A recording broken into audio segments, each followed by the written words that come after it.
Hi, everybody, and welcome to the latest edition of CSUN Performance Ensemble presents A Conversation With. And my name is Jefferson Denim, and I'm one of your co-hosts. And I'm the other co-host, Fernando Martinez. Right, Fernando Antonio Martinez, by the way. Fernando, I have a question for you. When you hear your middle name, does that usually mean you're in trouble? Yeah. Fernando Antonio Martinez, I've heard it once in my life. So it's terrifying. Okay. Yeah. I just thought so. I thought so. Yeah. Well, today, our very special guest is Robert Lebeda. Hi. Or as you've said, my friend, you said on social media, you want to be known as Robert. You used to be known as Bobby. Yeah. So if we're doing full names, I'm Robert Joseph Lebeda the third. The third? Third, I know, right? But I don't think, I'm like Fernando, I don't think anyone has ever said my middle name. Like, if they have, it would freak me out. Like, I'd be like, what? So now we know if anybody ever wants to freak you out, use the Joseph, like Joseph, and we're in trouble. Like, what? Okay, so it's Robert Lebeda, used to be Bobby. Now you said on social media, you will go with any variation of Robert, Bobby, or Beautiful. Yes, that is correct. All right, fabulous. So for our audience, Bobby Lebeda, Bobby, Robert, or Beautiful, has been a speech and debate coach for over 10 years. Bobby, I'm just trying to show you how much research I've done. So be very afraid. This is all on the internet. You can find it. So Robert got his master's in communication studies from California State University, Northridge. Is that right? That is correct. In 2017. He's taught every age group from elementary to university. He's a full-time speech and debate teacher and adjunct professor. He's the co-president, swanky, of the Tri-County Speech and Debate League, on the West LA National District Board, and on the board of directors for the California High School Speech Association. And if that's not enough, in his free time, he likes to write, cook, sing, and perform improvisational comedy. Robert Lebeda, thank you for being with us. Thank you for inviting me. I'm really excited to be here. This is exciting. So what pronouns do you prefer, my friend? The pronouns I would like to go by would be he, his, him. He, his, him. Okay, great. So Fernando and I are big believers in the idea, and if you've watched any episodes previously, you know this to be true. We're big believers in the idea that our life journeys, our life experiences certainly influence and inform not only our lives, but our art. And if we're artistic beings, you just see our past showing up in what we do, right? So we're fascinated by life journeys. So for our conversation today, Robert, we're going to divide it up into kind of 4 acts, 4 specific pieces. So here, Act 1, here they are. Act 1 will be from when you were born to, say, through middle school. Act 2 will be middle school through college. And that includes grad school. Act 3, we're just going to focus on Act 3 for your PE experience, performance ensemble experience specifically. And then for Act 4, we're going to do an epilogue of sorts. We're going to do Where is Robert Now? Kind of like Where's Waldo, only much more fun. Yeah, because you'll be able to find me. So. Exactly. So, Robert, let's start with Act 1. You, my friend, when and where were you born? I was born on April 23rd, 1993 in Burbank, California, so far from Northridge. As you can tell, I've migrated. It's funny, I have not left the same 10-mile, 12-mile radius since I was born, but I've moved 14 times. Wow. I've been everywhere in the valley. Okay. So childhood started off pretty normal. I don't remember much of it, but the kind of defining factor of my childhood was my brother is very autistic. He's nonverbal autistic. And so growing up, he ended up getting, rightfully so, a lot of the attention. And I think growing up, that made me very shy, surprisingly. And I think that eventually later on would turn itself into why I became a person who liked to perform, because I was I don't need to be in the shadows all the time. And I think growing up, that's how I felt, was if I want something, if I'm asking for something, it's already too much, because, that would be unfair to my brother. it would be ungrateful. I kind of grew up in that kind of family, like, be grateful for everything you have. And I'm like, I am, but also like, what's going on? Like, you know, you're just too young to really process anything that's happening. And then I think kind of a defining moment, both in my life and I guess performance career, would be in middle school. I was in band and it just wasn't a great fit. And so I decided to do drama. And the only reason I decided to do drama was because I liked my teacher. Literally, I had no interest in the subject, but there were two teachers doing it. And one of them was my English teacher, and she was really sweet. And in 7th grade specifically, that's when my brother started getting really violent, and like home life became really hard. And so I remember I wrote an essay in her class because we were supposed to write a personal narrative. And like from that point on, she was like watching out for me because she was like concerned for me. And I remember I took drama just because I was like, oh, I love her. And then I ended up really liking it. My first moment in this stage, and I guess is a good way to sort of end this like first act. Because if it were a movie, it would feel like the ending of the first act. We were doing Shel Silverstein poetry, and our teachers had just given us random poems. And she's like, just audition. And I'm like, cool, like I'll do this. And I had two teachers. When I say she, there's both of them. And they were both great. It was funny because one was very loud and big personality, like you could expect from a drama teacher. And the other was very quiet and analytical, like you'd expect from like an English Shakespearean teacher. So it was great having them both there. And I got this poem about hamburgers having names, you know, I never really pushed myself creatively before. Like I tried to do band literally every year from 3rd grade, and I was just not good at music then. I think it was mostly like a thing I had told myself I was bad at music, because growing up I would sing and my parents were like, oh my God, that was horrendous. And I would just internalize that, which, you know, going into later when I talk about me doing musical theater.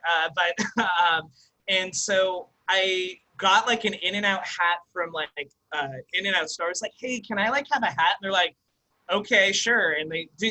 Fun fact, everyone, they give them away for free. So if you want an In-N-Out hat, you want to feel part of the In-N-Out crew, you know, you can do that. So I got that. I put on like a red apron, and I just did the most dramatic interpretation of like this very like benign text of like, oh, like hamburgers have names and this one's named James. And I'm like screaming. I'm just like, they have names, don't you know? And everyone's like, where did this come from? And originally it wasn't on their list of like monologues to do, but they came up to me and they're like, we really love this. Can we put this in the show? And I'm like, you want to give me like a solo? Because a lot of the poems were done in groups. And I was like, sure. And I remember my middle school had a lot of kids at it. There was like 2,400 kids that went to my middle school. And Nobel represent. And we had a day we were performing for the classes.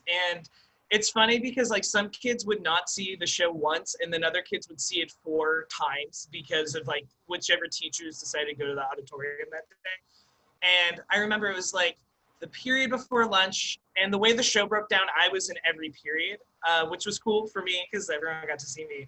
And I remember I walked on stage with and I got a sort of like a standing ovation, and I hadn't even said anything. And up until that point, I was like, oh, this is something like I'm just doing.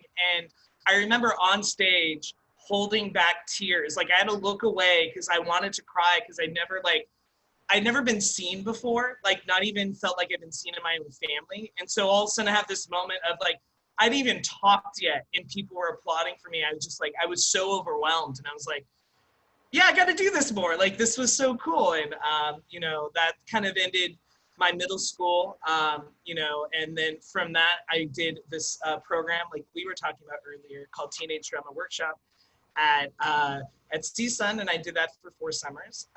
So that kind of ends that first act, I guess, of like growing up and then hitting middle school. It does. But I think that there's other things too that I wanted to ask you about. Of course. Just by hearing you tell your story, I love what you just said, Robert. You felt seen.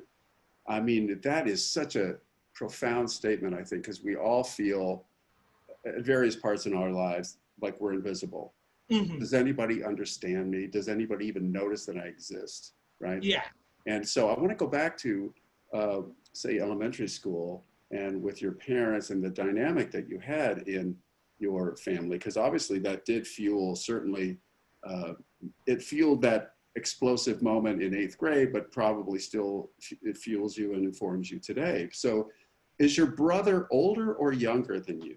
He's younger. He's 2 years younger, but he's bigger than I am. He's like 6 feet, and like now he's like 350 pounds. Like, but I remember, you know, being like 12 and having to take, my parents had a small business, and so they'd both be working, and I would have to babysit him. And as a 12-year-old, you don't have the, I mean, at any age, you don't have the tools to deal with the kind of meltdowns that he did. But like as a 12-year-old, I remember having to try to take care of his meltdowns literally by myself. You know, no one, I was babysitting him. And, you know, I think that, you know, that translated itself in like elementary school. I was very much a crier. And, you know, when people don't know why, it's just like, and so I didn't actually have many. It was interesting. I didn't have any guy friends really in elementary school. I had a couple of close ones who are now actually still my best friends, but then we weren't super close. So I was only really friends with girls at that point because they didn't have the same sort of meanness for when someone cried. But there was this moment where I had a crush on one of them, and you know, it was fine for like a couple of months, and all of a sudden there was a moment it was like it was not fine, and then that group of friends also left me. And so, you know, I felt very alone, especially like in 5th grade. You know, I felt entirely alone. And so to have that moment like 3 years later where all of a sudden I feel like seen by everyone was like extremely overwhelming, because I was like, that's not supposed, that happens to other people. Like that shouldn't be happening. Like I belong, like I'm a wallflower, that's where I belong, you know, sort of the situation. But deep down, you probably felt that, yeah, you probably made peace with that as a reality. But I think deep down, you also hoped that maybe there might be some kind of breakthrough. Is that fair to absolutely. Say? I think I imagined it. I think that's sort of where a lot of my creativity came from, was just imagining that moment of being seen, you know, and authentically seen, and not as the person with the brother, you know, because that's, you know, looking back, I could always tell that parents were nicer to me because they were like, you're the one with a tough household situation. And it's like, I am that, but I'm also more than that, you know. But at the time, that's all I felt, because that was like the ever-present thing in my life was like, is he going to have a meltdown today? He didn't. Really cool. Like, great day, you know? Right. So that was your identity, was you were the brother of the autistic. You had an autistic brother and a tough situation. What was your relationship like with your parents? Were they, just because they were working full-time, had their own business, as you said, were they available to you or not really? Because I think so. I'm very fortunate. My parents always provided everything like we needed to survive, but I don't think they had the tools. You know, this is something I've worked through as I've gotten older, because when I was younger, I was upset about it, but they didn't have the tools to know how to deal with it emotionally. Especially because I don't know if they knew how to deal with the fact that their own son would never, you know, talk, that their own son would never get married, that their own son would, you know, and I don't know how, you know, and they also grew up in a generation where you didn't talk about emotions. Like specifically my dad was just like, you know, emotions are not things you do. And so whenever I cried, I felt even worse, because like, you know, the response my dad would say was like, you know, my dad would tell me, like, I'll give you something to cry about. And he would never say anything that would make me feel worse. But just by saying that, I was like felt like I was being told emotions are bad. So I internalized that a lot, which is like where I think why some people really like performances. It's like a sneaky way to be emotional, because you're like, I'm just a character. I'm not actually sad, but deep down you're like, I am you know, I'm miserable. And so, you know, it's a way to kind of trick, you know, people into be like, oh, I can have emotions, but it's not seen as this like negative thing. You know, but growing up, you know, for a while I held a lot of resentment towards my family in that regard. But I think as I've gotten older, you know, they were just people doing their best, you know. They weren't together too long before they had me, so I was kind of a surprise. And then all of a sudden, bam, my brother. And, you know, the kind of attention and support he needs is, you know, constant. You know, he can't be left alone. And so, you know, they did the best they could, but it was just a situation where it was not going to be good for everyone, you know. Did you have any relationships with, say, your grandparents or any extended family? My grandparents passed away before I was born, except for one, and she died when I was like 5. And growing up, I was close to some of my cousins, but like legitimately, like to give you an example of how close I am to my family, my extended family. I remember in high school when I was doing speech and debate, which I'm sure we'll talk about soon. There was a person in the Facebook group that had the same last name as me. And I was like, that's crazy. Someone has the same last name. I didn't even realize it was my own cousin.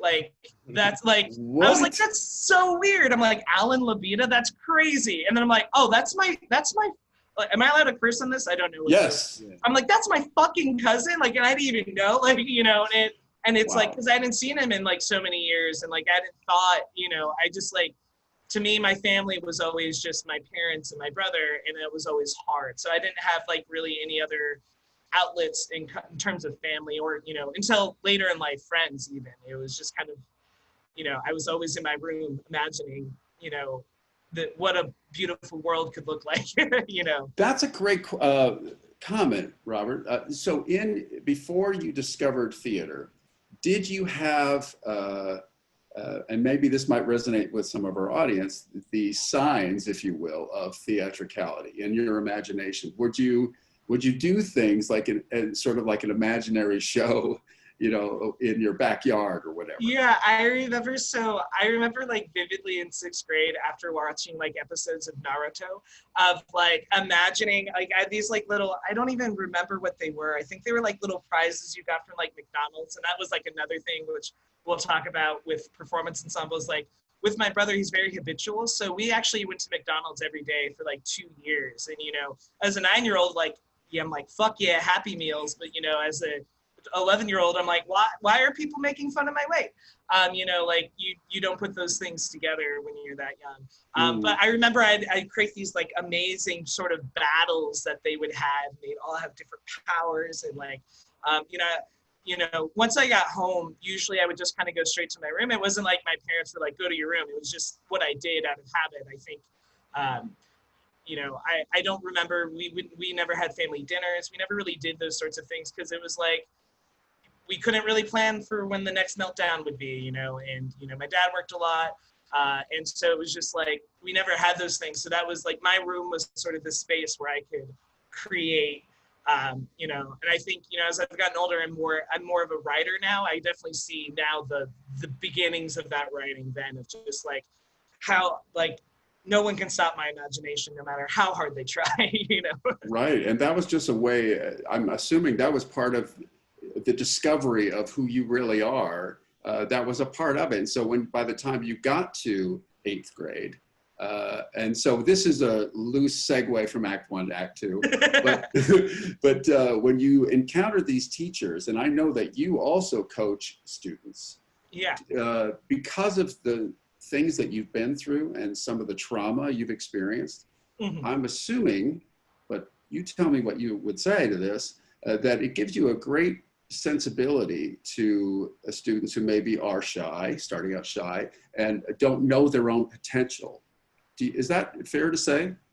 Yeah, I'd say that's definitely fair to say. Is like, I will tell kids, I'm like, on the first day, I'm like, you're not going to believe this. I was once very shy, quiet, terrified of public speaking. You know, I was all of those things, you know, and on the very first day of class, I'm always very open with them. Is like, my brother doesn't talk and I teach people how to talk. Like the irony of that will never be lost on me. And I just want you to know the fact you can speak and you have that ability is wonderful. And please, let's make this a space where you can utilize that, because in some places of the world you can't. And like, you know, in some people just physically can't. And so the fact that you can do both of those things is wonderful. And let's not like, you know, let that opportunity go, you know.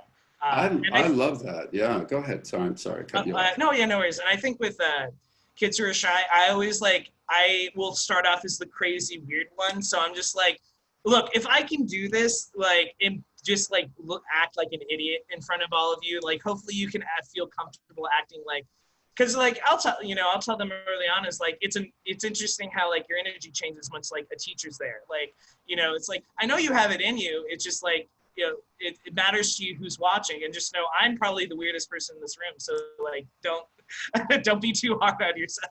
Got it. And I love what you said too. You had sent in one of my research ventures. I found you saying something like a passion for you is to help people find their voice. Yeah. Right. And so you encountered teachers who saw something in you, or at least encouraged you to find that voice. And then when you found it, as you said, it was almost, this resonated with your soul, right? And yeah. Were your parents and your friends just astounded because they knew that maybe you were the shy guy and now all of a sudden he's on stage and what the hell? I don't think because I think my parents always saw me as like a ham, but like I was never like that outside of my family because I felt like it was inappropriate. Like with the way I was raised was like, if you wanted to like have attention like drawn to you, like there's something like fundamentally wrong with that approach, and so sort of like keep your head down and work hard. That was sort of the mentality I think that my family at least instilled in me. Can you repeat the question again? Because I just drew.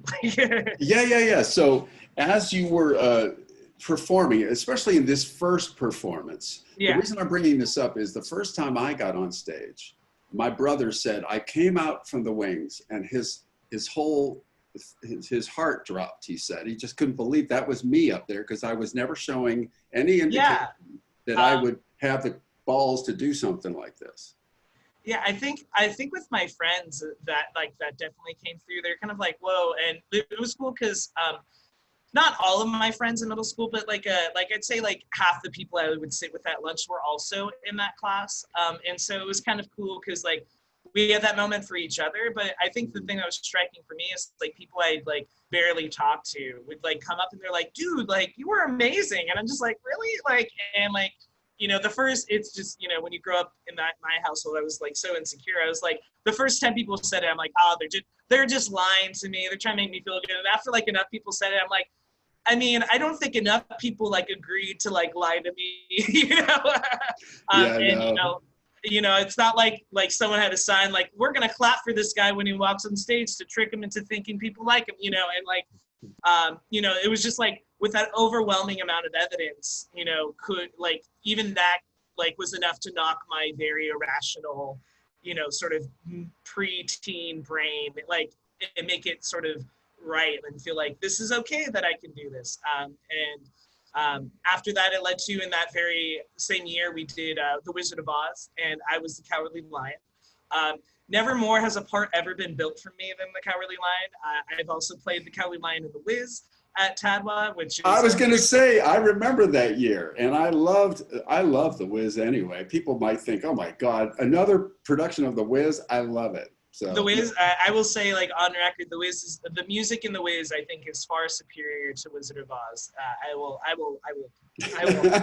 So you saying I'm a comments, but right. So you saying I'm a mean old lion. Yeah, that did not go very well, but but the good thing is because I was so insecure about singing, but the good thing is for the Wizard of Oz is I'm King of the Forest, which is a song that he does, is like so ridiculous. Like you just have to have like a crazy amount of vibrato. Like the goal is not to sound good, it's to be like weird. And so like I think that was a great introduction for me into sort of musical theater, because I was interested in it, but I never saw myself as a singer, especially, with the comments that my family would make growing up. Because I sang a lot as a kid because I was sort of like, I had my headphones on and like, I wouldn't hear my brother yelling. That was sort of like my safe space was like having music. And so it was interesting. I remember there was one show, and the way I entered is I came into the audience and I would like go up and I did this like little pig snarl. I don't know if I'm going to try it, but it'd be like that was the noise I would make. I describe it as a pig trying to be a lion, not a lion itself, because that's how it sounds like to me. It's very oinky. And I remember I went up to an audience member, I went, and she like jokingly growled back at me, and I was, and like I ran away.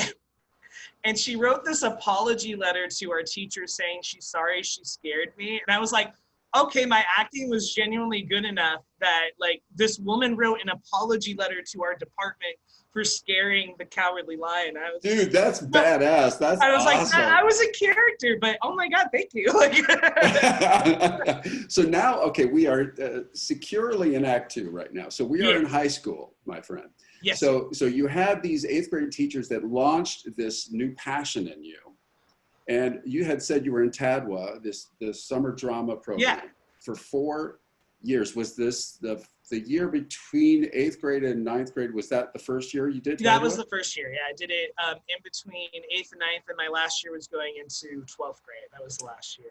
And so you found that. Did you, in your high school experience, did you just kind of feel like, wow, I found my identity? Or was it still fluid? It was still very fluid. I think so. It was interesting because like high school theater, at TADWA versus my high school is so drastically different because at my high school, like a lot of people really didn't do theater. You know, I love our theater teacher, but at the time she was getting a little old, and a lot of people I don't think liked her, and she would pick like shows that people didn't particularly connect with. And so we had a lot of people, especially I went to Granada Hills High School, and it's a very competitive high school. And like, you weren't allowed to do electives until like 11th grade. Like I had to change my schedule every single year in order to make theater happen. I was the only person my senior year who had done theater for 4 years. And I went to a high school of 400 kids. And so the fact I was the only one who had done theater for 4 years showed like there wasn't really that culture there. Like my senior year, we did Working, which is a great show, I think, for not high schoolers to do, because it's about the working class, and high schoolers, it's just like they don't get the deep moment, like they don't understand like the deep like sort of parts of that. What part did you play in Working? I know that. I played Mike Dillard. He was the closest thing to a lead in the show, but it's a vignette show, and it's kind of weird because like there's an opener. I give a 10-minute monologue. You do not see me until the end of Act 1. And at the end of Act 1, when you see me, there are these farm workers that are there, and I like look out, and it's supposed to like show that I'm like connected to them.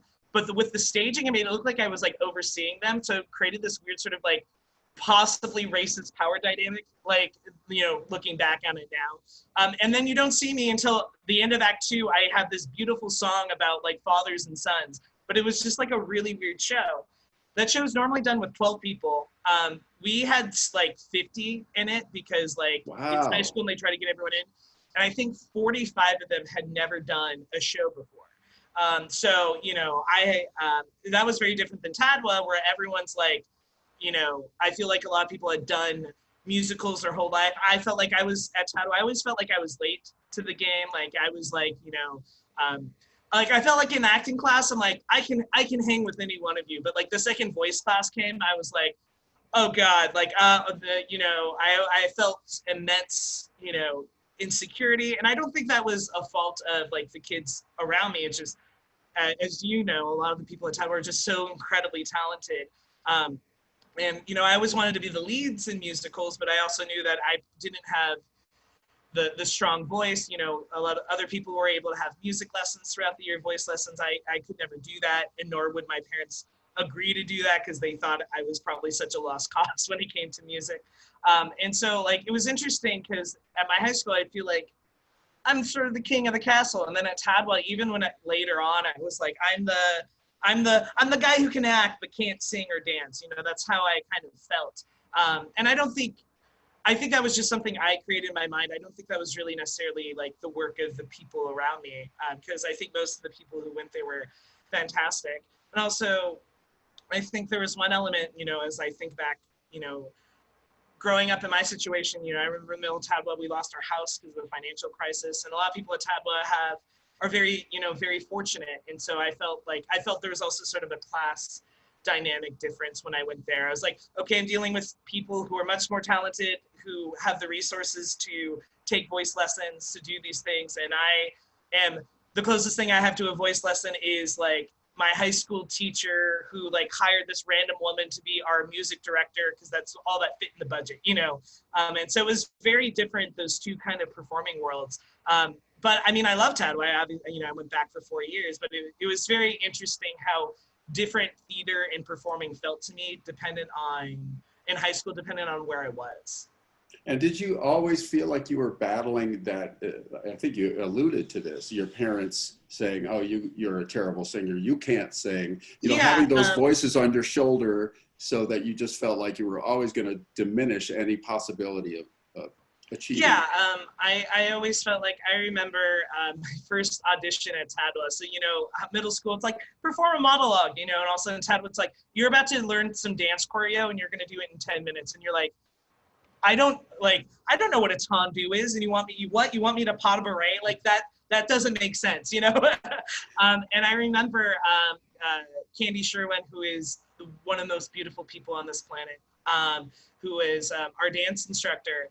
And at the auditions, I was like, oh, by the way, I'm not a good dancer. And she like chewed me out in front of everyone. She's like, never come into an audition with that attitude, like always be confident. And like retrospect, that was one of the best lessons I've ever gotten. But in that moment, like never have I felt more of a fish out of water. Like I was like, oh, maybe I don't belong in this, sort of performance space. But when coming back to like my parents, yeah, that was always in my head, was like, I always felt like if I was cast in a lead, like for example, when I was cast in leads in musicals, I wouldn't really tell my parents about it, because it was like, I don't think you'll come, and like you wouldn't see it as like worthwhile. I think for my family, I only really came to shows if I was like the lead.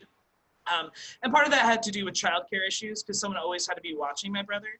So that was always complicated. It's like, no, it's like, do we want to spend, and like with my brother, you need someone who's very specialized to watch him.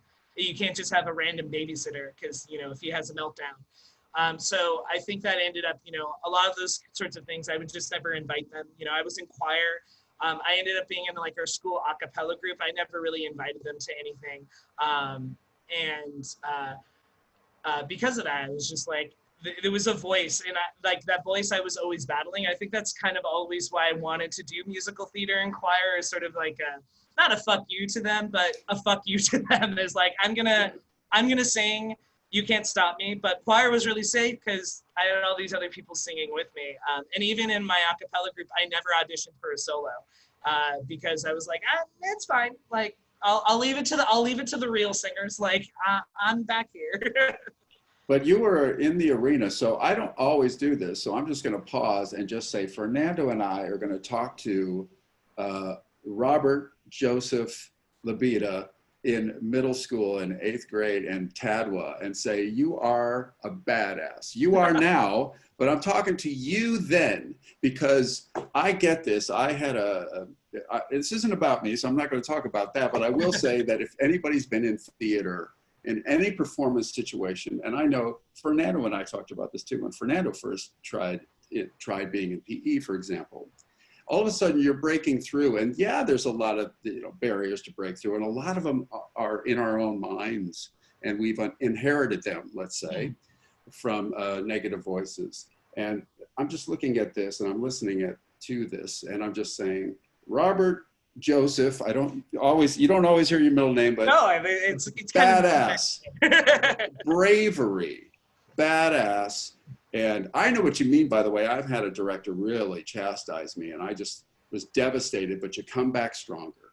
Yeah, and Candy to this day, I think, is one of the most inspirational, like, women. And, like, I think she's maybe one of my favorite instructors I met at Tadwa. I just adore her. So, beautiful. Candy, if you're watching, I love you. Hey, so in this time, I'm just curious, did you have any relationships? Do you remember the first time falling in love? Ooh, so I was very much a person in middle school and high school who was like in love with love. I was always crushing on someone. In 8th grade, I like out of nowhere had like, a little like 2-month relationship, another 1-month relationship. And I was like, woo. And then in high school, there wasn't really anything until like my senior year. And then from there, I was pretty consistently in a relationship until literally last year. It was like I'd always be in a like right now is the longest I've ever been single as an adult, and it's like only like a year and 3 months. I'm a serial monogamist, a recovering serial monogamist. But yeah, I think you know, it was interesting because, you know, reflecting back, I think one of the people that I really liked, we did both do theater, but it was awkward because we broke up in the middle of a show, and we're still in a show together. And I had a luck. So my senior year, so a fun fact that I don't know you know about me, I used to be a competitive bowler. Like I did bowling. I went to nationals my senior year in high school. And so my senior year, I was like in choir, speech, debate. We haven't even talked about speech and debate yet. Theater, bowling. I was the lead in my school show, and then I did another show outside. And I was like sick, and I wasn't getting better because I was just working so hard. And so I actually had to drop out of the show outside. And my director, I won't say his name, but he told people I had mono, which I didn't have. And so I'm getting all these texts like from my ex, just like, you have mono? Like, who are you making out with? I was like, no one. I've never been out with anyone. Like, how can I? Like, I don't have mono. But yeah, I was always interested in like various, like being, I really wanted to be in a relationship in high school. And every time they happened, it was like very short, you know, lived. And so I think I always kind of internalized that, you know, it was like, what did I do wrong? There's something wrong with me. You know, it wasn't until my first sort of serious relationship was like at the end of my senior year of high school. I met a girl, lovely girl, and we both were in speech and debate. And it's actually like, do we want to hear a cute story or no? Yes, cute All right, story. So, and this is also a good segue to any speech and debate related stuff. But I competed all 4 years of high school in speech and debate. I did speech for all 4 years, and I did debate my junior and senior year. And it seemed like every year when the state qualifying competition came, I would just barely miss making it to state. Like my first year, I did an event called Original Prose and Poetry, which is actually my first time writing a piece I performed. And it was called Because I Was Fat. It was sort of like a diary, sort of like, you know, about my experiences being overweight. And this, as Fernando will probably remember, relates very much to my PE work. You know, as a freshman, I made it to the final round, but I didn't make it to state. And then like my sophomore year, very similar, just missed making it to state. My junior year, I was 1 point away from making it to state. And I like entered in multiple events. And it was tough because like at our regular tournaments, I was fairly consistently doing well. Like I'd win trophies and I was like, oh, okay, there's something to this. And every year at state quals, it was like, nope. And I was like, ah. And so my senior year, I wrote this piece, which is, it's on YouTube. I can send it to you. It's my first real, like, I love in my work, and Fernando knows this, I think, is I love to start funny and go sad after. I like to lull the audience into, Fernando's like thinking about what I did. I like to lull the audience into a false sense of like security and just be like, nope. Like, and we'll talk about that very much when we get into the PE act. Right. And so it was this piece I wrote, and I don't know how I thought of it, but it was like, it starts off as this guy talking to a video camera about his experiences becoming an astronaut. Like he wanted to be an astronaut, and then he at the end of it, he falls in love, but he's the first person that gets a mission to go to Mars, and she's pregnant, and he has to wrestle with this, like, do I miss the birth of my daughter, or do I become the person who had this goal and I complete this goal? Because that was always his dream. And then you realize at the end, the recording is on the space shuttle, and he's actually about to die because they're running out of oxygen and he's the only one left. And like, I don't know what was going on in my 17-year-old mind to write that. But it was always interesting performing it because I would watch the audience like shift. And that was like a really cool thing for me. And so going to the state qualifying tournament, I had made it to like semifinals at a big tournament at Stanford in another event. And so I was like, okay, going to state this year. It's going to happen. So I go to my 2 events, and my first event, which was my priority, it was an event about a speech about a persuasive speech about living in the moment. I like sang and tap danced in it, like things you should never do in a speech, but I was like, fuck y'all, like I'm going to do what I want. I didn't make it to semifinals. And I was like, how did I make it to semifinals at a big national tournament like Stanford and not even make it to semifinals in like my local league? And I just like barely made it to semifinals in my other event with the astronaut speech. But I was so shook that I did like in semifinals, but just well enough to make it to finals. And so finals, the way it worked for our league at the time is like 7 make it to finals and the top 6 go to state. And I go into that round and I'm like, I'm not going to come last again because I did that last year. And it was like one of the best performances I've ever given. Like everyone was crying. Like even people like who had teammates in the round were like crying too. And like you don't want to cry like at other people's speeches because like you're like, no, my friend's the best. Like I remember there's this group of kids from Foothill Technology. They're sweet kids and they all just crying. And I was like, and in that round was who would eventually become my first girlfriend. She did a piece. And so their awards is happening, and she came in 7th place, which at the time, I didn't really know her. And she came in 7th place, and I remember being really sad because I thought she should have been like top. I thought she should have come like in 5th and like make it to state. And I remember like and it's counting down, and the way they work in speech and debate is like in 3rd place, and then they say the school, and that's like your indicator. So it's like in 3rd place from blah blah blah. And it comes down to me and this other person, Shay. And Shay actually won state the following year in this event. He's an amazing performer. But I heard all year, like, Bobby, your piece is really good, but no one can beat Shay. Like, that's what I heard. And then, like, in 2nd place from Monroe High School, like, Shay. And I was just like, oh, God, like, is there an error? Like, And then they, they said my name. And, like, it was really a beautiful moment for me because the whole auditorium, a lot of them had known me because I'd done speech so long. Like they all stood up and applauded. And I'm just like blubbering. I was like, oh my God.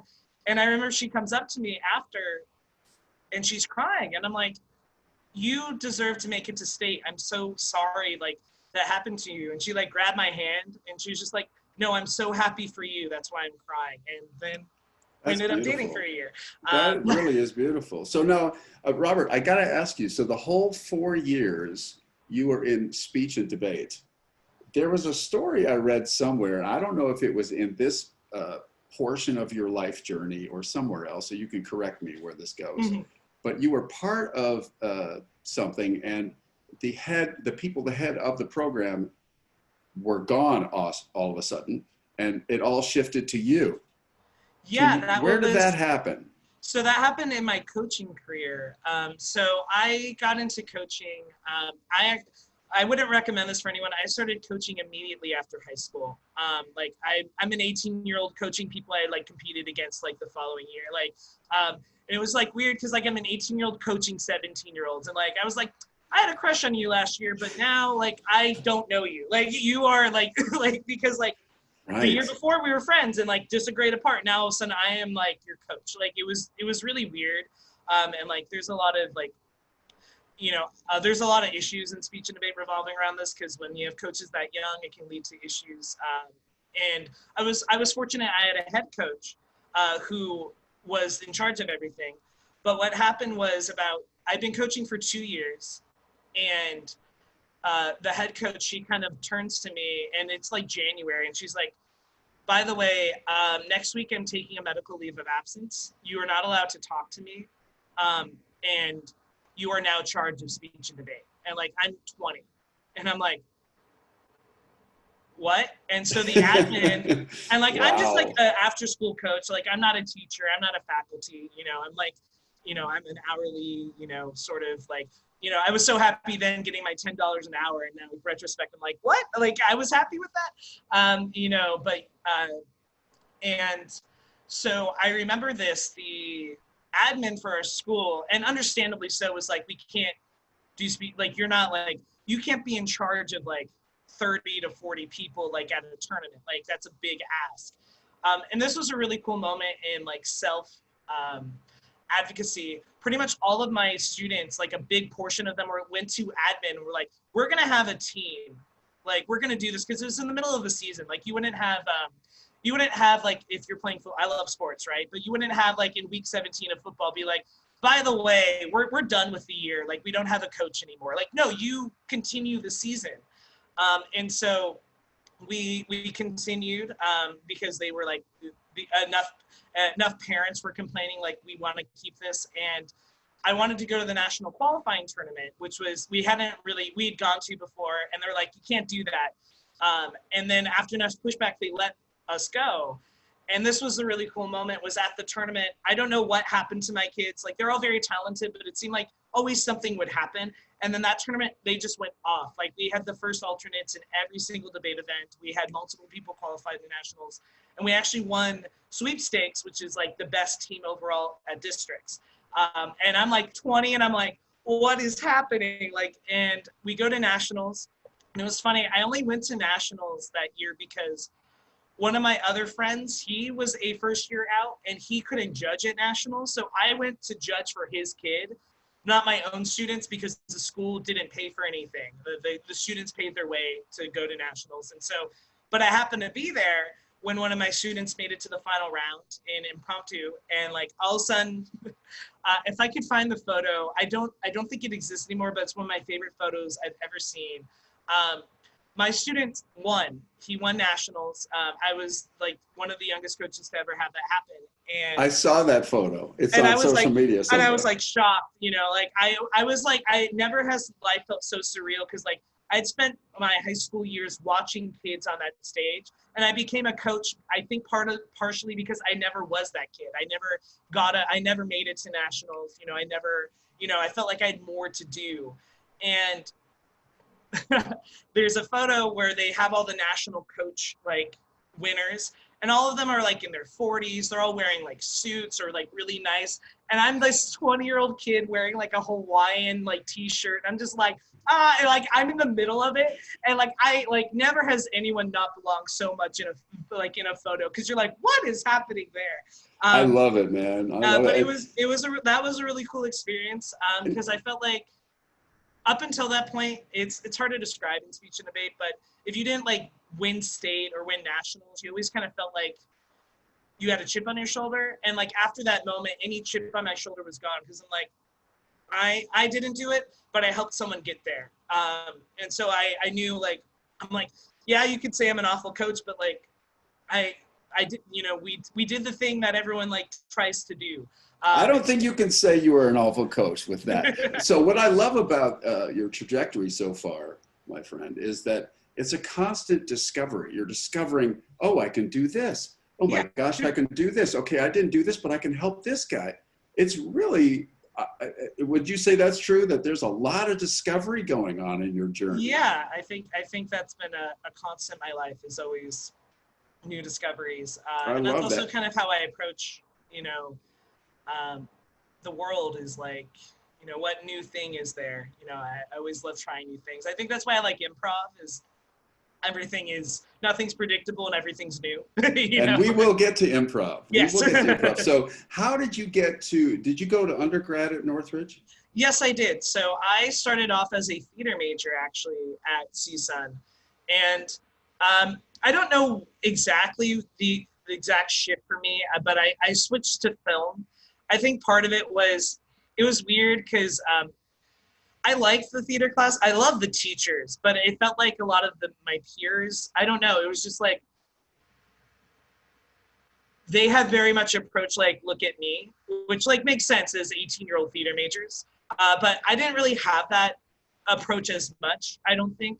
I think that could have been, I did so much speech and debate. I was like, I'm tired of people looking at me, like judging me. Like, and also because like, I had, you know, I haven't talked about this yet, but at one point in high school, I actually was able to get an agent. And like, I was doing auditions, but I never got anything. And, you know, I remember my agent telling me, like, if you want, like, because I was like, I'm a better serious actor than a comedic actor. She's like, well, if you want that, you need to lose weight. Like, no one's going to cast you in any of these roles, you know, and pretty much like that was, you know, and it was hard hearing as a 15-year-old who's already insecure about his body, like, your looks are the reason your dreams won't come true. Like, or like what you want to do won't happen, right? And you know that's so true about Hollywood. I mean, my wife was in casting for years. Yeah. And it has very little to do, well, some, but very little to do with the best actor. It's who looks a certain way. Yeah. And does that match what the director or the producer thinks the character should look like? You got the part. Yeah. So do you think that when you switched from theater to film, it sounds like a natural segue for you because you like to write and you like exactly. and you've been coaching, and so it seems like more of a. Am I right about this? Yeah, I liked, so CSUN's film department and theater department are both excellent, but their film department is like really known, it'll be on lists like, best bang for your buck film programs, and I first originally wanted to do film production because that's what like everyone at CSUN wants to do, because it's like they only allow a certain amount of students in. So there's like this sense of like, I have clout, if I made it into the film production. But then I took a screenwriting class and I was like, no, this is, I loved it because like, not that the other classes aren't academic, it's not a good way to describe it, but that felt very academic to me. It felt like very much like I can play with both like my creative side, but also my analytical side. And that was just like really cool. Like, it's like I remember a lot of my peers really hating, like, there's a 3-act structure, I'm never going to listen to it. And I'm like, there's a 3-act structure, let's play with it. Like, let's, and I had a professor say to me, which I really took to heart, was like, before you can be experimental, you need to know why the thing is the thing it is, So like, if you want to play, you got to know the fundamentals. You got to you got to know the fundamentals. And a lot of film school students, and I'm sure I was guilty of this, no one's going to mess with my vision, like fundamentals, schmundamentals, right? Like I'm an auteur, like I am the next, like Kubrick has nothing on me. And I'm like, you're a 20-year-old, like you've never been on a film set, like shut up. Like, right. And so, I just fell into that and I really liked it a lot. And it was cool because, I can create, however I wanted to create, sometimes I'm like, let's be more comedic or let's be more dark and like explore that. I really enjoyed those classes because screenwriting classes, if you ever have a chance to take one, are pretty much like, all right, read your script, cast it. All right, people in cast read. And that was also fun because people would always cast me to read in their scripts in class. And I'm like, thank you.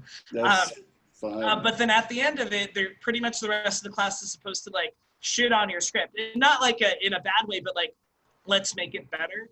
And I remember because I did speech and debate, I was always so used to people, criticizing, giving constructive feedback. So in my classes, I'd always offer feedback. And I think some kids in the classes loved me for that. And other kids like hated me because they're like, oh, Bobby's got more to say. And I'm like, no, it's because a phrase I've learned as a teacher, because I've always wrestled with, and I still wrestle with this, is like giving kids bad grades. Like, I feel like I'm an awful piece of, shit. Like, let me just ruin your life because like you didn't get a good grade. But a phrase that I heard once and I've kind of internalized is I critique because I care. And it's like, I critique because I want you to get better at this thing, And I know that when you were teaching at CSUN too, and I read some of your reviews, some of your students saying, basically echoing what you've just said, that they could tell you cared because you had things to say, even if it was a critique. And that's a thing, man, to be able to give critique in a way that doesn't feel like an attack. So it's very hard to do that, and I realize that's also like a lot of people just struggle with in like relationships is like, significant other, like, how do we not take them asking for something as criticism and get defensive, when I teach fallacies, like there's this fallacy, I'm going to butcher it because I don't know Greek, but it's like tu quoque, which is pretty much like, I call it the lover's fallacy. And it's when you critique someone, when someone critiques you and you critique them back for doing something else. So if someone was like, sweetie, you didn't do the dishes. Well, you didn't take out the trash. That's a logical fallacy because you aren't dealing with the original statement. And I think that's something that's just hard for people is it's hard not to hear criticism and take it personally. But I agree. Well, I think it's on you as a professor, and I know Fernando as a great professor too, because I think the students can can sense you guys care, which is leading me to then you get your undergrad degree, but you didn't stop there. You decided to go to get your master's. Why? What's wrong with you? Yeah, a lot of things. My senior year, and actually a lot of people don't know this, but it's actually one of the things I'm most proud of. I got the presidential scholarship that's offered at CSUN. Only like 5 students get it, and I was like the first arts person to like ever get it. And the way the scholarship works, and it's like one of the highest academic it's the highest. I don't want to sound like, but it's the highest. It was weird because my face would be like on posters like at the school. What? Yeah, because they're like, apply for the presidential scholarship, and there's me like in my fraternity shirt. I love it. That's so cool. And it was awkward because I remember being in a class and someone like looked like, "Is that you?" And I'm like, "Oh, yeah, it's. I have to do. They're giving me free money. Yes, I'm gonna get my like." I would go over there, Robert. I'd go over there with a marker right away and draw a mustache on myself. So I don't take it seriously.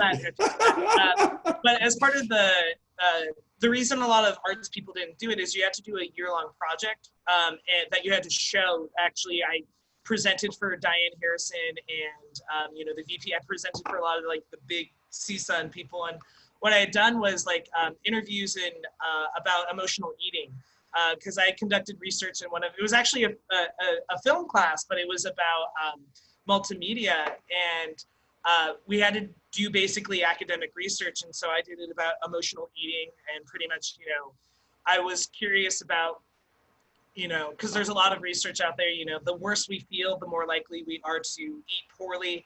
And it's sort of like this cyclical thing, especially like in a college, I think to the fact that at CSUN, like, oh, if I want cheap, easy food, I'm going to go to Burger King or Panda Express. It's like there aren't these healthier options, and, college students are going to just like take that up. And so I did the documentary, and, I remember speaking in front of everyone, but like going in, as I was doing that, I knew I wanted to apply to grad school, but I was originally actually going to go in screenwriting because CSUN has a great screenwriting program. But then I was like, I have a screenwriting undergrad. Unless I want to like teach screenwriting, like as a professor, I don't know if there's necessarily a need for me to get it. At this point, I started to realize, because I've been coaching for 4 or 5 years, that, I do like education, but I don't know if I want to get my degree in education. And I'm like, okay, but the thing I like to teach is public speaking, speech and debate. Like the classes I love were my communications argumentation class, my communication public speaking class. And Robert, were you still teaching or coaching at the same time? Yeah. So you were still doing that, so it kind of makes sense then, right? Yeah, and so I was like, okay, this is communications, let's apply. And actually, when I applied to CSUN's program, I didn't apply to be a coach for the speech and debate team there, because they have some grad assistants to do it, and John Kephart, who is a beautiful, wonderful man, was like, he pretty much emailed me because like he had and he was like, we're looking for a coach and you've done this. Like I don't remember how much of an option I really had in that choice, but it was like, you're doing this. And it was cool because as a TA, you're supposed to teach 2 classes, but I only taught 1, but I coached the speech and debate team, which was probably more work than teaching a class because we would travel like every other weekend, and like, as a grad assistant, like I had to hire we had to get a rental car because of like insurance. So I like the enterprise people, like we were friends, like they knew me. I was like, I'm coming in, and they're like, cool. Like, I would drive kids. I remember my senior, not my senior, my second year of grad school. Yes. I want to call it my senior year. We were very fortunate to qualify as student to nationals, and like it was in Peoria, Illinois, and I had to like book the flights, the hotel rooms. I had to book the travel, like the itinerary. I had to do all of that as like a grad student, which was very helpful because I have to do that as a coach anyway. So it was just good to get more of that practice. Well, obviously you were capable. In other words, you always seem to rise to the occasion. So I love that. I love that you had all these experiences. But so that leads me to asking you then, how in the world, because that can completely suck you in and take over your whole life. However, you made room for performance ensemble. Yeah. Why? So I realized about maybe like midway through the program, because I had like said, I'm going to do a written thing. I was like, Actually, I feel like I should have done a performance because that was an option for grad, like, is like you could do a performance. I remember Casey from my cohort, Casey Mills did a performance, was wonderful, absolutely great to see. And Casey, if you're watching, a big fan of that. But I felt like I'd been coaching, I'd been teaching, like I felt like I hadn't had a chance to perform. And prior to grad school, I had done like a couple of classes at Second City, and that was fun. And so, but I kind of stopped because grad school is such a behemoth. I was like, I can't really do other things. And it just worked out in my schedule that I could take performance ensemble and it would count as a class. And so I was like, this is great. I get a class knocked out on top of the fact that I get to perform. And I was only in PE for one semester, actually. It was my very final semester. I don't know, Fernando, was that your first semester too? No, I had already been there, but it was also like my last semester before going to grad school. So like we were both kind of finishing off, you know? Yeah. What was the show? We did Stone Soup, if I remember correctly. That was the name of it. But we also did this really cool, we went to San Diego, and we did a show with, like, pretty much in one day we created a show with the students at San Diego. Now, Robert, I don't know if Fernando told you, but we've interviewed somebody who participated in that that's experience. really cool. I think I remember seeing that, and I remember really loving working with the person that you interviewed. So now, what did you think about Performance Ensemble before you got into it? What did you think it was? So I actually never had seen a PE show, so I really went into it blind. And all I knew is I was like, okay, some of my friends who I really like as performers are in it. And it seems like something fun, and it seemed like a good way to kind of like, I don't know, it felt like if I was going to have the CSUN comms graduate experience, like hitting that would have been like sort of because I already did the forensic speech and debate piece, you know, which a lot of people didn't get to do, so I felt very fortunate in that. And I was like, I get to teach, which is also I'm very fortunate, but I want to kind of do this last thing. So going into it, I think the first couple of classes, I was like, what am I in? Like, because I'm so used to theater that's so structured, right? Like we're doing a script, or like if it is unstructured, it's because we're writing the script, but it's individually, right? Like in a screenwriting class, whereas PE is, we're going to come up with this whole thing collaboratively. And I was kind of like, I'm here for it, but like, what? Also like... And what I love about that, Robert, is I have a lot of theater experience too. And so when I got into it, I had the same exact reaction. Like, yeah, I was like, what is this? Yeah, because I'm so used to a director telling me, you're going to do this. Whereas, you know, I had Minjay, and she was just like, so what do we want to do? And I'm like, isn't that your job? And like, you know, in retrospect, like obviously that wasn't like, she's supposed to hone and sort of do all that stuff. But going into it, I had that same feeling from my theater background. It's like, but you just tell me what to do and I'll do it. Like, that's what I'm used to as an actor. You know what? But knowing you, go ahead, Fernando, go ahead. I think like from both, like seeing both of you come into it, it was funny because I could see that you guys were coming from theater. And it's like, oh, they're showing those like theater tendencies of like, just, I don't, you guys look almost like lost puppies. It's like, well, what's happening right now? Yeah. But eventually you lost it because it's just like, you just get so into it that you don't even realize that, oh, I'm part of like this whole unstructured thing and it's cool and it's fine and it worked out. Yeah, I think what really helped me get into it, originally we were settling on this idea of seven deadly sins, and immediately it was like, I know what I'm going to talk about, because like my not thesis, but my graduate final project was an autoethnography about being overweight and like what that experience is like, because I had done so much research in undergrad about emotional eating and like, you know, food addiction. That was like sort of all the, you know, that's what my documentary was about, and so it felt like a great place to do it. At first I had a partner, and I remember like we had very different visions of like what that should be. But then that person, I don't remember their name. I remember them being lovely, but they stopped being in PE.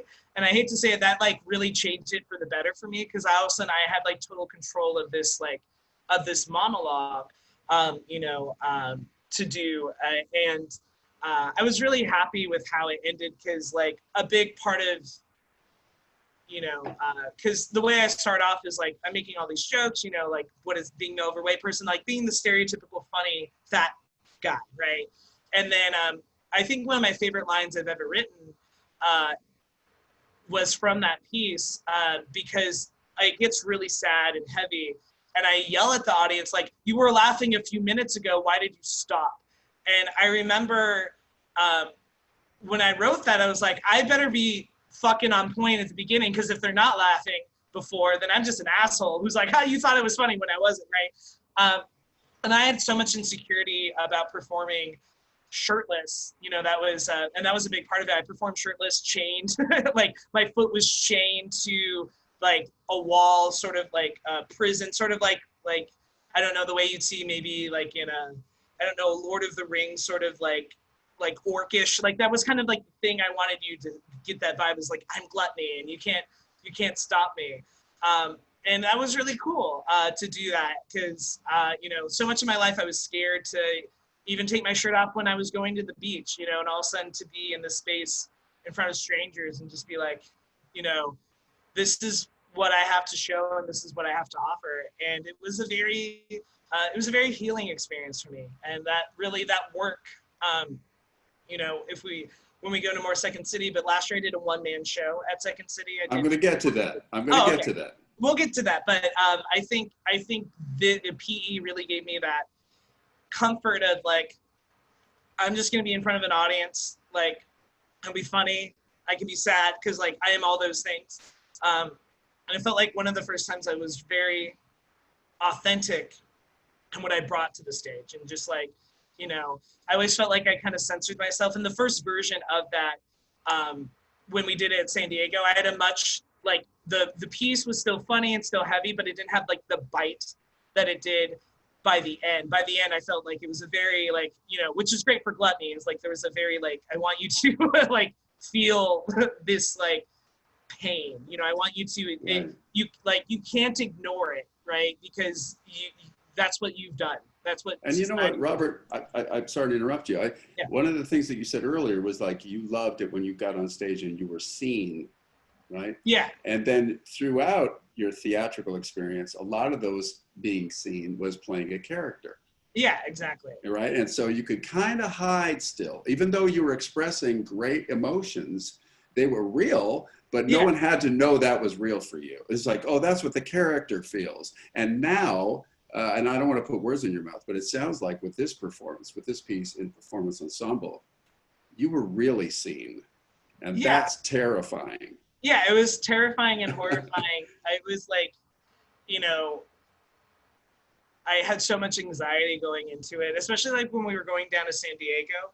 I remember having a lot of anxiety, because I felt anxiety because I was a grad student, and like a lot of people in PE are undergrads. And so I'm like, I have to be this good grad student who's never done PE before. But like, so I felt like I was in this weird place where it's like I felt like I should have the responsibility of the other grad students, but they had already done PE. And so I felt like I was in this weird in between, because no one was quite in my position where they were a grad student and that was also their first semester. So like, it took a while for me to warm up, to it. And in San Diego, it was a really good time because I got to actually bond with a lot of people. I feel like this was probably when Fernando and I bonded like the most. And that was cool, because like we brought our work and then we used that work as a way to create work for others. And like that, for me, I was like, the further I go with this piece, the more of a conversation that can be made. So I shouldn't like stop myself. Like, and so I did not a total rewrite, but like a pretty big rewrite for the final. And it was like 2 weeks before, and I was like, so I know this was a 3-minute monologue. It's now a 7-minute monologue, and this is what we're doing. And like, we cut some of it down, so it wasn't like overwhelming, but I was like, I talk about this in my grad school piece, but when it comes to like conversations about, for example, like feminism is like, the idea that men take up a lot more space, they're willing to sit with their legs open, and women have to be small. As a fat person, I always felt like I had to be smaller than my own body in order to fit into society. And I felt like that was a moment where I was like, no, I'm going to take the space I occupy. I'm not going to take more than the space I occupy, but I'm going to take the space that I do occupy, and so that was very cathartic in that way. Is like, I don't need to take more than that's allotted to me, but I can take what's there. That is mine, you know. That's really cool. Now, do you think, because people, Fernando and I are hoping people will be watching this who have never taken PE, and they may have heard about it through friends, or they might just be curious about it. And so a lot of people are intimidated, possibly because of the fear of the unknown. Yeah. And even if you're in theater, this could be a challenge. And so what would you say to encourage someone to participate in performance ensemble? I'd say, like, it's a really cool way, you know. I feel like the way people might think about performance ensemble without seeing it, there's this very famous like SNL theater sketch where it's like, I feel pain and sad, like, and like it's like supposed to make fun of like slam poetry, like I have never been seen, I am like, it's, and I think people think that's what PE is without knowing it, but and like, to be fair, no, it hasn't happened in CSUN, but performance ensemble can be like that, but for I think the more authentic you are, you know, that's not going to happen. And I would say for people who are trying, like, if you have a chance to do it multiple semesters, like I only had a chance to do it one, it's okay to take it slow. Like, you know, if it wasn't my last semester, I don't know if I would have been like, yes, give me a 7-minute monologue that I'm going to write myself. But I also knew it was like, this is my chance to do it, so I'm going to do it.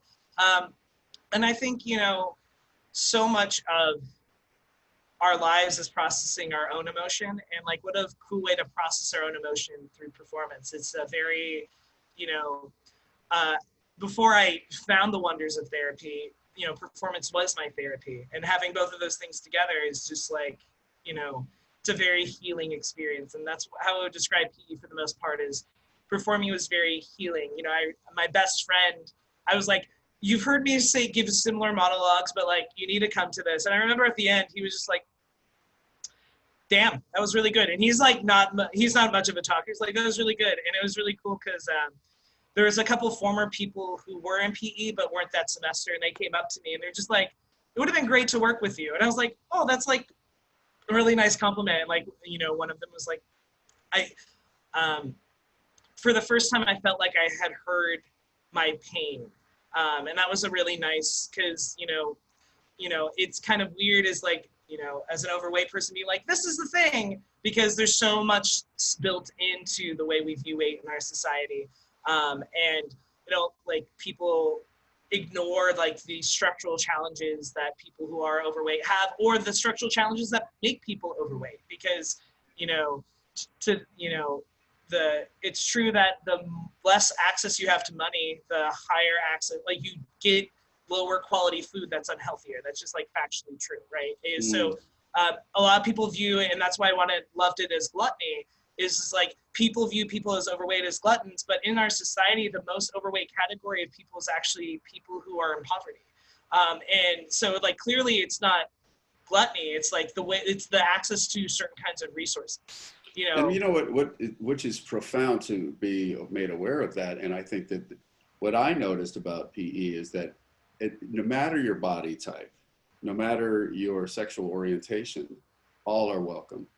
And yeah, it's a discovery. And Fernando, you can speak into this too. I found it to be a discovery of just who you authentically are. And the space is one where we give you the freedom to not only express it, but just discover it in all of the depths of what that means. Fernando, would you say that's true too? Yeah, I think, and this is just sort of relating back to what you were saying right now, Bobby, was like, it's weird because I think that every time we talk about it, it almost feels like we're responsible for other people to like feel a certain way, and we're not, right? Like, we're just responsible to tell our stories and be honest with ourselves. And like you said, JD, like, always be in discovery. But I think that in doing that, we allow for other people to like see something or notice something or feel something different or cause change in them, right? And like, for example, like when Bobby was talking about how he like redid his piece, I remember you like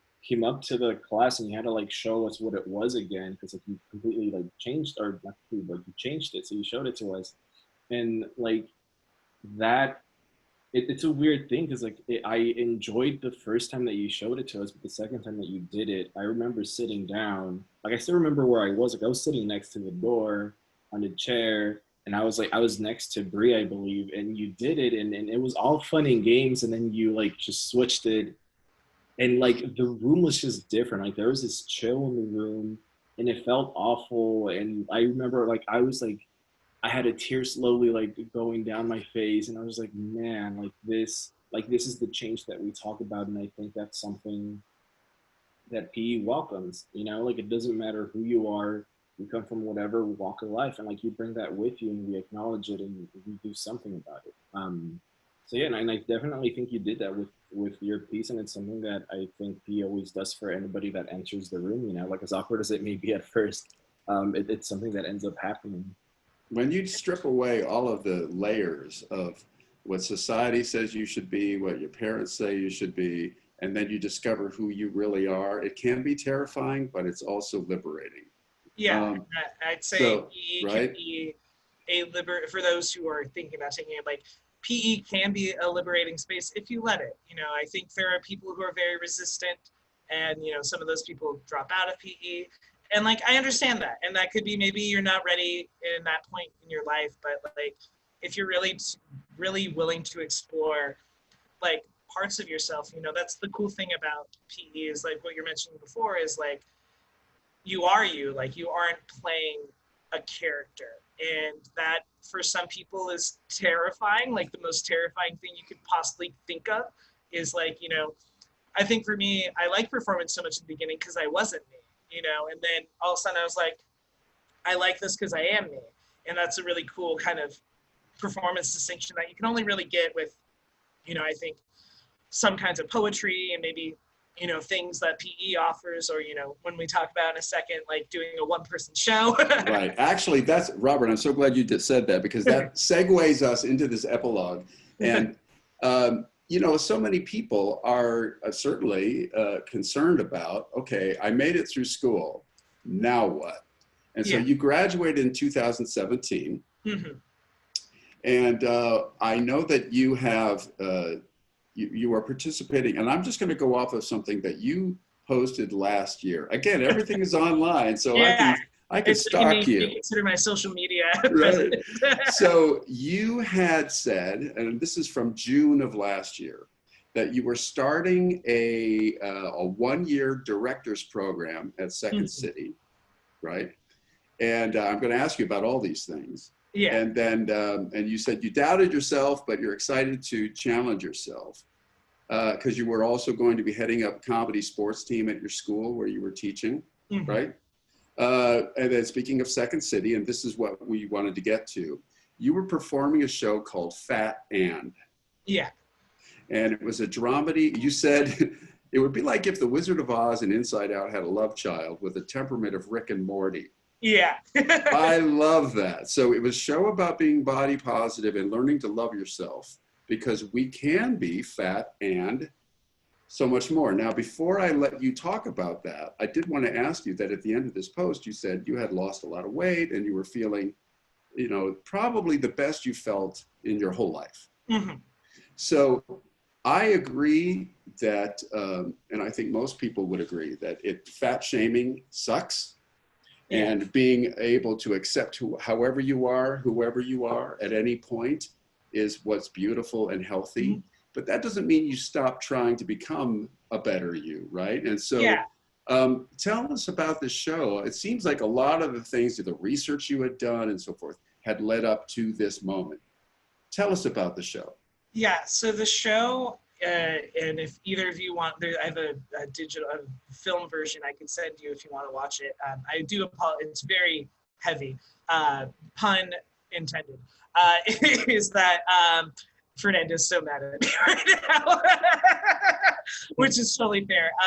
But the show, because I love breaking the fourth wall, because I just like, I like taking a sledgehammer to the fourth wall. And so the show starts off with like me having a conversation with my conscience. It's off stage in blackout. It's like, you need to get on stage. I know that. Like, and so it's like, but this is your show. I'm aware. I don't, and the way the show starts is it's all like very funny. Like I meet the Wicked Witch of Insecurity, and that's where we get the Wizard of Oz. And basically it's my own insecurity.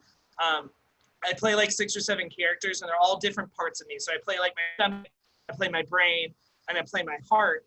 And the Wicked Witch of Insecurity tells me that in order for me to become unstoppable, I have to kill my kindness, which is, I think, something a lot of people do when they're in a lot of pain, is they kill the kind parts of themselves to protect themselves. And so the show really fixated. I had gotten out of a very, very traumatic and awful relationship.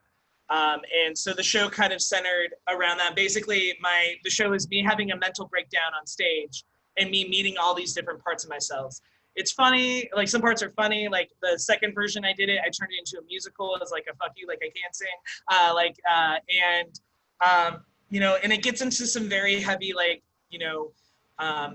I was almost diagnosed with PTSD following the relationship. And so there's a couple of moments of like sort of PTSD-esque flashbacks that happen that like I'm brought back into the relationship. If the later versions focus a little less on the weight aspect. But I think the weight aspect is what, I think for my life is a lot of the feelings I had of insecurity and inadequacy started with my weight and, learning to accept that. And at the end of the show, spoiler alert for anyone who plans on watching it, is I realized that the way that I kill the Wicked Witch of Insecurity is actually to embrace kindness towards myself. And so not to kill this thing, but to actually use it as a vehicle. And so, I break the fourth wall. I, go into the audience. In the last version, I definitely dance. I grind up on an audience member. Sorry, Missy. But it's meant There's to be. There's handy wipes on the sides, so you can always, never mind. Yeah, I did like a very sexual dance number 2, Sexy and I Know It by LMFAO. It was meant to be funny, but like it starts off and like I take off the bow tie, because the bow tie has become like my signature part of my look when I'm performing and when I'm teaching. So yeah, that's kind of dealing with these themes we all deal with. You don't have to be someone who struggles with weight to have these kind of feelings. But it does lead me to a question for you, my friend. Mm-hmm. What is it seems like throughout your whole life, weight has been a big part of your identity in various forms. Is it still? I would say it's become less of my identity. I think, my nickname on social media has been Fat Bobby for a long time with a PH, that was one of my first emails. And I think my weight was a way to shield myself from pain, because I could be I'm the funny fat one, right? Like I don't feel things like, and like, I think I created that facade as a way to like displace the pain I felt from my brother, and B, I wanted people to like me. And, we hold a lot of judgments towards those who are overweight, so many people are like, would just, something I bring up, I think in my show is, and I think I bring it up actually in the PE piece I did, is like, we see people who are overweight, we judge them, but we never ask them why they're overweight, right? And it's like, for me, food became the only thing that was safe for me at home when I felt sad. It became an addiction, right? It became this thing for me to displace pain.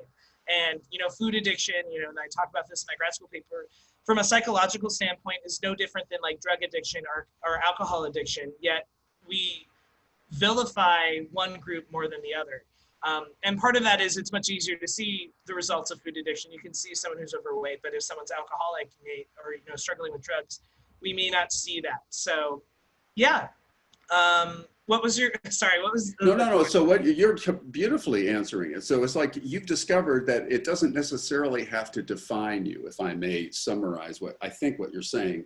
It's always been a part of your struggle and understanding it. And I'm assuming this is what you've learned in therapy. I'm a big fan of therapy. Yeah, 10 out of 10 would recommend. Yeah, and that's why I love what you had said too, like understanding the kindness in your show, the kindness towards yourself. And my therapist keeps saying, encouraging me to be empathetic towards myself. I can have empathy towards everybody under the sun except for myself. And so when you realize that, and I grew up that way, with my brother, I always had was he okay, right? It was, am I okay? You know, and I was sort of raised, and it wasn't intentional, but with that situation, that caring about myself was considered selfish. And in some ways, like, it seemed like it was ungrateful to care about yourself. And so, there's a quote I heard recently that, is really stuck with me is, you can't hate yourself into a version of yourself you love. And I really, wow, really I good. just really love that quote because, when I was 20, I lost 65 pounds, but that was basically because I was, starving myself. I was having 1,200 calories a day, the same meal for 6 months. And everyone's like, wow, you're so handsome. Like all of a sudden I was allowed to be this thing that people liked and was attracted to. And that scared me. And I think part of the reason I gained weight back was I had family members who were jealous of my weight loss, and that made me feel bad. And then B was like, I didn't know what my identity was without the weight. And so now, losing weight, it's much slower, but it's because I'm trying to listen to my body and be like, okay, I should, eat when I want to, not because I feel like I need to in order to like cover up some other sort of emotional pain.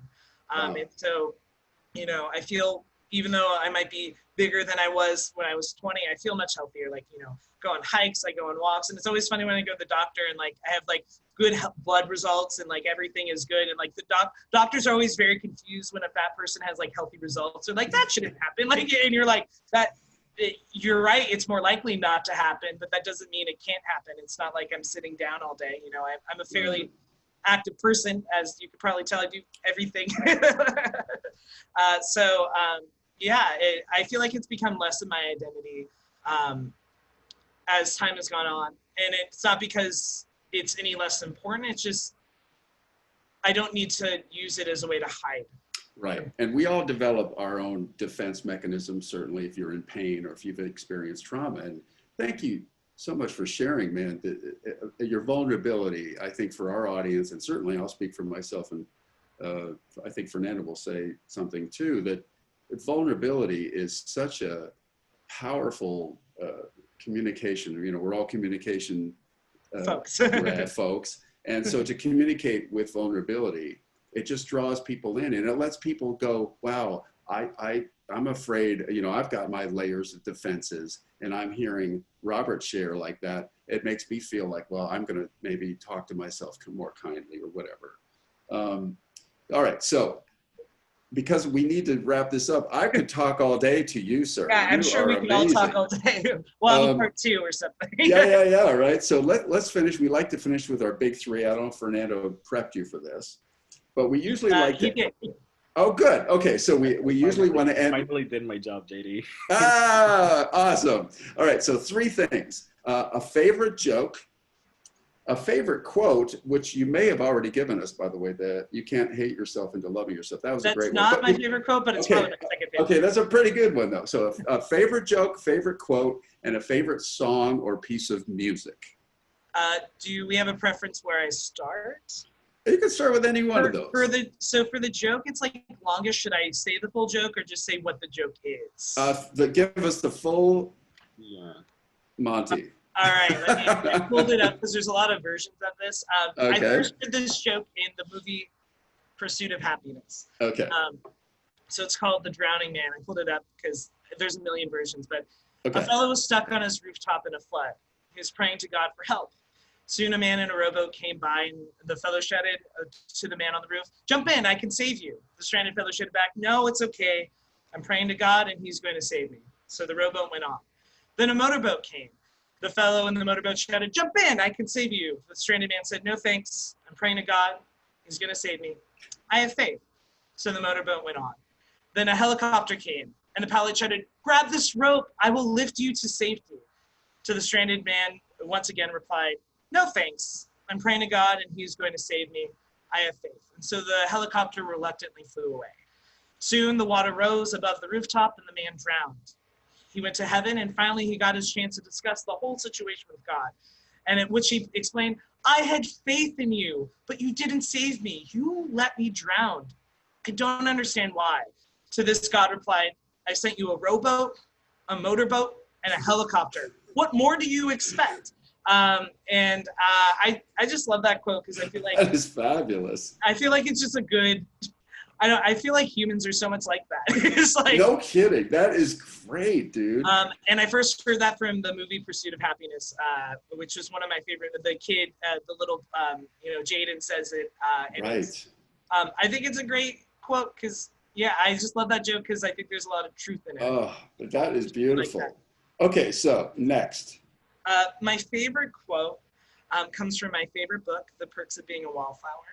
I could pull a million quotes from this book. It's a beautiful book, highly recommend. But we accept the love we think we deserve. And I really love that quote. Say it one more time, please. We accept the love we think we deserve. And as a person, I've always struggled with compliments because I feel like I didn't deserve them. And I think recently, the last year, sort of reflecting back on allowing myself to be in a very, very bad relationship where I was really mistreated, but I let that happen because, I thought I deserved it on some level. And so I love that quote. I might get it as a tattoo. Beautiful. I'm going to now look for that book. Thank you for that recommend. Yeah, and the movie is fantastic. It has Paul Rudd in it, Emma Watson. They all took like SAG minimum, which goes to show how much like they believed in the project. And so I really like it. It's one of the few movies that it's surprisingly as emotional as I am. Since I've seen so much art, I don't cry that often, but it's one of the few movies that will always make me cry. Okay. Well, now, so then last but not least, a favorite piece of music or a favorite song? So my favorite song, and it's been my favorite song for a few years, it's called Remain by Mute Math. It's my favorite song because I feel like every time it comes back into my life, there's some new, deeper meaning to it. It's like a 5-minute piece, but pretty much the first like 3 minutes are like, how am I worth the space I take in the world? And it's very kind of dark and like heavy and sad. And then the last minute and a half is just this beautiful crescendo, and the singer just saying like, we need to keep fighting. We need to just keep fighting, just keep surviving, and so like, I just love it because I feel like, in some ways, so much of life is dark and painful and like all these things, like how can we be worth the time we take that we have on this planet, and juxtaposing that with this like battle cry of like, we are not going to stop. And I think it's beautiful and really fits in my sort of like, my life philosophy very well. Is like, things are shitty and let's make the best of it, And well, it's not unlike how you compose your work, my friend. You usually show the humor in things, and then you make a switch so that the audience, those experiencing your work, then go, we see the humor, but then we also see the other side of it. And it sounds like in that respect, the song painted the darker picture and then flipped the switch and said, and the first time I heard it, where it really got me, I was on a mega bus going up to NorCal by myself, and I was just like very alone and isolated.